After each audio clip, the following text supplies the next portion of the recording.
Tout simplement parce que les recettes que nous, en tant que cuisiniers, on pratique dans nos cuisines, on s'inspire des marchés. Dans un premier temps, si on ne va pas sur les marchés, on ne peut pas savoir ce qui s'y passe, on ne peut pas savoir aussi ce qui s'y produit. Et c'est vrai que nous, en tant que cuisiniers, la première des choses, c'est d'aller au marché. C'est vrai que les cuisiniers le font de moins en moins parce qu'ils ont de moins en moins le temps. Moi, j'essaye en tous les cas pour ma part d'y aller une fois par semaine. Le samedi, je vais souvent sur les marchés. On peut m'y retrouver sur le marché de la Croix-Rousse parce que j'ai quelques producteurs avec qui je travaille.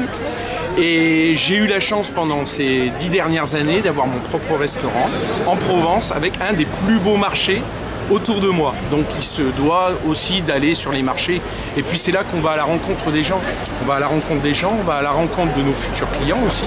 On va aussi à la rencontre des nouveaux producteurs, puisqu'il y a des choses qui s'inventent, des choses qui se créent, des choses qui reviennent. Et c'est vrai que nous, d'aller sur les marchés, ça nous inspire. Donc c'est une des raisons pour laquelle aujourd'hui je suis présent sur les marchés quai Saint-Antoine. Voilà.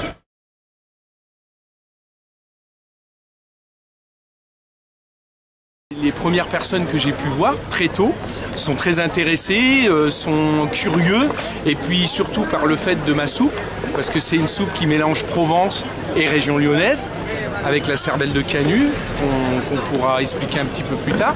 Et c'est vrai que du coup, les gens sont assez curieux, me posent des questions, de savoir exactement pour quelles raisons j'ai fait le choix d'amener le melon, d'amener la tomate cœur de bœuf. Il faut savoir que la tomate cœur de bœuf, c'est en cette période qu'elle est la meilleure.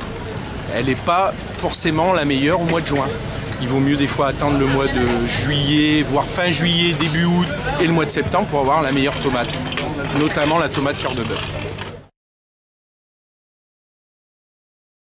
Alors j'ai voulu, moi, amener ma touche personnelle, ça veut dire la Provence, tomate cœur de bœuf et melon de Provence, et associer la cervelle de canut avec son toast, comme se faisait dans les mâchons et on va dire les canuts qui travaillaient pour la soie sur les pentes de la Croix-Rousse qui se trouvent juste derrière nous, tout simplement.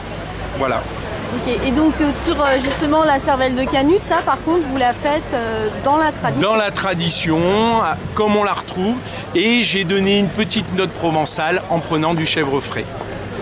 Notamment, c'est normalement du fromage de vache traditionnel qu'on utilise. Mais moi, j'ai préféré amener côté chèvre, qui est un petit peu plus puissant. Et puis, voilà, la touche un peu Provence. Et en même temps, en gardant les traditions lyonnaises avec la cervelle de canut.